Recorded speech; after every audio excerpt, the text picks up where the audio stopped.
Namaskar students. In this video I will discuss about sequence and series class 11th mathematics. This chapter is very important chapter for examination point of view as well as competition point of view. Let us discuss the examples first and then we will move to exercise. These terms are of arithmetic progression and they are actually in GP. Okay, so this is the information. And to show that these terms or these values are in GP. Fine. So let us first assume that A is equal to first term of AP and D is equal to common difference of AP. Fine. Then a pth term, qth term, rth term and th term can be written as this information is given to us. Fine. Because they are in AP. Now these values, these terms, specifically these terms are in GP also. When terms are in GP, then one thing is show that common ratio is always the same. It means common ratio can be obtained when we divide this term by this term by this term and this term by this. So AQ upon AP is equal to AR upon AQ is equal to AS upon AR. From this given fact and this given fact, we have to tell that these terms are in GP. Okay. So now focus here. What is given here? P minus Q, Q minus R and R minus S. How can we get P minus Q? Okay, something specific we need to do. Okay. So here instead of these three terms, we have to take two terms. So let us take these two terms. So we take AQ upon AP, this is equal to AR upon AQ. So if we apply some linear combination in these terms, okay, according to this fact that we require P minus Q and Q minus R. So I am taking linear combination between the terms and this will become AQ minus AR. Similar combination I am taking here. This will become AP minus AQ. Okay. Now see what is this AQ minus AR. We have these terms. If we subtract these two, what we get? On subtraction, this will cancel. Okay, 1 minus 1 will also cancel. This will be only Q minus R into D. So AQ minus AR is equal to this thing. Okay, so let us put the value here. Equal to Q minus R times D whole upon AP minus AQ. Similarly, AP minus AQ, here also if we subtract, then what we get? A cancel and minus 1 cancel. This is P minus Q into D. Okay, so we get the value here P minus Q into D. Okay, so DD is cancelled. So we have got this value as Q minus R upon P minus Q. So let us make it equation number 6. If we take these two terms, we can get something. So now I am taking these two terms, okay, and see what happens. AR upon AQ will be equal to AS upon AR. Okay, and same linear combination if I apply, then I get AR minus AS upon AQ minus AR. Okay, AQ minus AR we have just seen, this is the same value. So let us put Q minus R into D. Now similarly AR minus AS. If we subtract AR minus AS, we also get the same thing, R minus S into D. So this is equal to R minus S upon Q minus R and equation number 7. Now just look guys, we have these two terms, they are equal.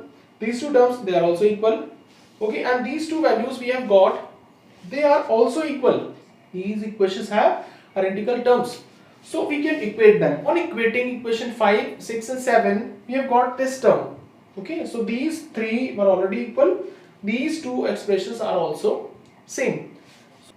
If we see these two terms on cross multiplication, what we get? Q minus R whole square is equal to P minus Q into R minus S. Okay, so this is the condition of geometric progression, that B square is equal to AC. It shows that the three terms are in geometric progression. Okay, remember this is the middle term whose square we are doing. Fine, and this will be the first term. So we can say P minus Q and Q minus R and R minus S are in GP. Okay, hence the question is proved. In this question, we are given that ABC three numbers are in geometric progression. These three expressions are equal. This is given. Now we have to prove that X, Y, Z are in arithmetic progression, and let us see how can we prove it. Since these terms are in GP, so we simply get B square is equal to AC. So equation 1 we can reduce from here. Since these terms are equal, so if we put them equal to some constant, it can be K, it can be alpha, it can be lambda. So let us say alpha. So this is equal to alpha. So what we get, e to the power 1 upon x is alpha, b to the power 1 upon y is alpha, and c to the power 1 upon z is alpha. So alpha is one constant. Okay. So can we find these values of ABC in terms of alpha? Can we find it? Let us see. If we raise the power to x like this, fine. This is one way of doing it. Okay. Or you can take logarithms also. Fine. There can be many ways. Suppose we raise x power to both the sides. This becomes a. So this is equal to alpha to the power x. Fine. Simple. Similarly, we get b is equal to alpha to the power y and c is equal to alpha to the power z. Now we have got values of a, b and c in terms of one constant alpha. Okay. Now we have one condition. So in this condition we are applying these values. So putting these values in equation 1, what we get? B square. It means this value alpha y whole square, this is equal to this into alpha to the power z. Okay, so we have put the values of ABC here, nothing else we have done. Now we see this can be simplified, and here also it can be simplified. This becomes 2y and this is alpha to the power x plus z. Okay, since base is same base we have, so we can compare the powers. What are the powers? 2y, and here it is x plus z. Okay, now we have got the condition that 2y is equal to x plus z, and this is the condition of arithmetic progression. Yes guys, this is the condition that x, y, z are in arithmetic progression. Okay, so hence our result is proved. Okay, this is what we have to do in this question. I hope it is clear to you. Now let us move to the next question. See the terms a square, b square, c square and p square is also there. So if we take this first term here and this first term, what we get? A square, b square and 2ab. So it means we are getting a plus b whole square. Similarly we get b square, c square and 2bc. It means b plus c whole square. Here also c square, d square and 2cd. It is also whole square. So let us rearrange the terms in such a way they can give us some squares. Okay. So first term I am taking here, but p square is also there in multiplication. Fine. Then b square and then this term minus 2 ab and p. So these three terms will give us what? ap minus b whole square. Clear? Similarly, for the same purpose, arrange the other terms. So this will be second term here, b square, p square, from here c square, and from here 2bc and p. Clear? Now last term c square, p square, from here d square, from here cd and p. So 2cd and p. So this value is lesser or equal to 0. Now this term can be written as bp minus c whole square. This term can be written as cp minus d whole square and lesser or equal to 0. Now guys, we have got one important result of mathematics, that it is sum of squares. sum of squares, and these are real numbers. So for real numbers, sum of squares can never be negative. Okay, so make a note of that. Sum of squares can never be negative for real numbers. So since A, B, C, D and P, they belongs to R. So this sum of a square, it means LHS cannot be less than 0. Cannot be less than 0 in any case. Fine. So the only condition left is this LHS has to be equal to 0. Therefore, LHS has to be equal to 0 only. This is the only condition we have. So let us apply the condition. AP minus B whole square plus BP minus C whole square plus CP minus D whole square, this is equal to 0. Now one more result comes that sum of squares is actually equal to 0. Sum of squares where real numbers were there, this is equal to 0, and these are always positive quantities. So positive quantity का sum अगर 0 आ रहा है तो एक ही condition हो सकता है that individually they are 0. Okay, so it implies that AP minus B, this is equal to 0, and BP minus C, this is equal to 0, and CP minus D, this is equal to 0. Okay, so let us see what we get from here. We get that AP is equal to B or P is equal to B upon A. Okay, from here we get P is equal to C upon B, and from here we get P is equal to D upon C. Now look guys, B upon A, C upon B and D upon C, these values are all equal. So let us write them once again. So we get P is equal to B upon A is equal to C upon B is equal to D upon C. So these quantities are coming in some different ratio. Okay, and this is what the property of GP.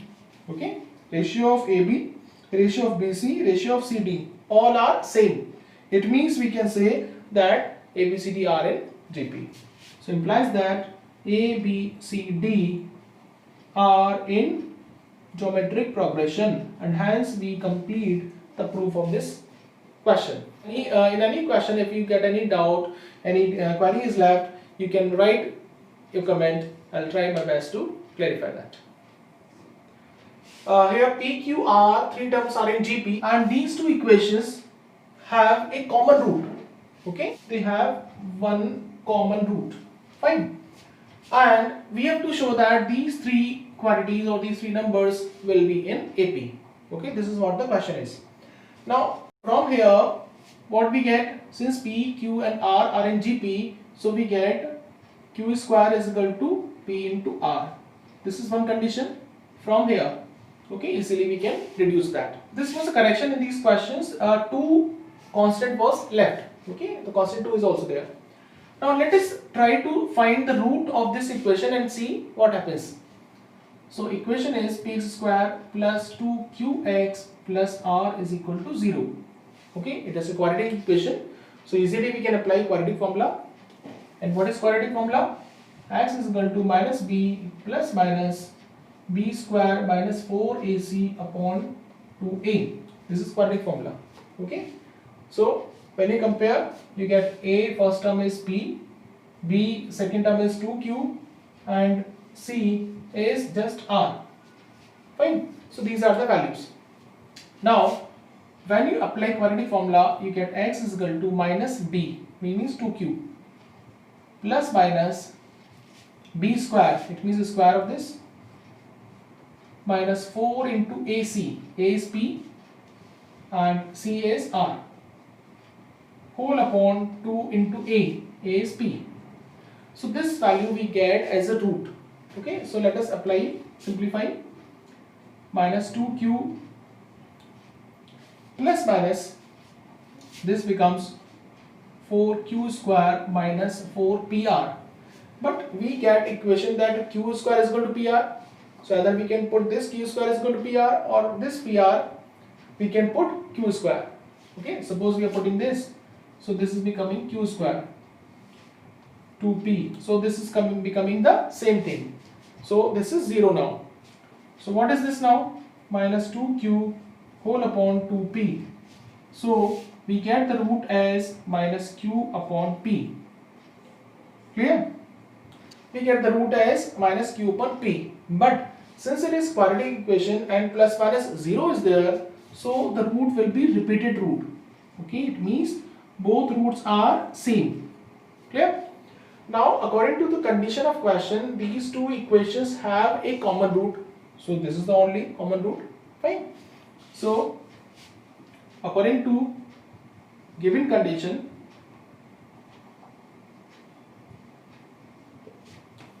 another equation dx square plus 2ex plus f is equal to 0 also has root. What root? X is equal to minus q upon p. Okay, this is the given condition to us because these two have the same root. Fine. So this root will also be a root of this equation. Now what can we do? Since it is a root, we can find another root, but it was not required to find another root. Okay. So what we do here, we try to put this value in this equation and see what happens. So this root will satisfy this. So this becomes d of minus q upon p whole square plus 2e and this plus is equal to 0. So let us try to simplify. Here we get dq square upon p square minus 2eq upon p and plus f is equal to 0. So we have got this expression. Fine. This is required to prove. We require to prove that these three are in arithmetic progression. Okay. So it means we have to show that middle term, it means 2b is equal to a plus c. This is the condition of AP. So if we can show that this middle term, it means e upon q, 2 times of that is equal to d upon p plus f upon r. If we can show that, okay, then we will certainly have these terms in AP. Now what is happening here? Are we getting some result of that similar to that? No, we are not getting any similar result, but we have to convert it, we have to make it somehow like that. Okay, that is the only condition possible. So here we see that this equation, just focus on this term, 2 times this, 2 times this. Okay, this term is similar to middle term. So how can we make this term equal to this e by q? We have to remove this p first and remove this q. These two things we have to remove. Okay, and we have to insert q also at down. So here we have to remove this p first. Fine. For that we are multiplying throughout by p. Okay, so this p is cancelled. One p is also cancelled here. Okay. Then we require one q in the denominator. But it was already one q here. We have to divide throughout by q square. So dividing throughout by q square, we get, okay, so what we get, dq square upon p. This was the term left, and here it was left 2eq upon, no, upon only 1 was there, and plus fp is equal to 0. This was the term left. Now we are dividing by q square. So q square and q square. So what happens? Just see, this term is cancelled. This term is cancelled. Okay, now what is left? We left d upon p minus 2e upon q plus fp upon q square is equal to 0. Okay, this we are left. Okay, so if we take this term towards right hand side, what we get? D upon p plus fp upon q square is equal to 2e upon q. Okay, now look at that. What we require to prove? Two terms we have got. Now this term is not achieved, f upon r. So how can we get this term? Just think about it. How can we get this term? This term is actually fp upon q square, but we have a value of q square, that is pr. So can we put this PR here? PR. So we get P cancelled. So what is left? We are left that D upon P plus F upon R is equal to 2E upon Q. Now see, have we achieved all the terms? Yes, we have achieved all the terms in the proper order. It means we can say that the given terms are in AP. Okay. Hence we can say easily that these terms are in arithmetic progression. In the next video, I will discuss the solutions of miscellaneous exercise of your NCERT book. Meet you soon in the next video. Till then, take care. Bye bye.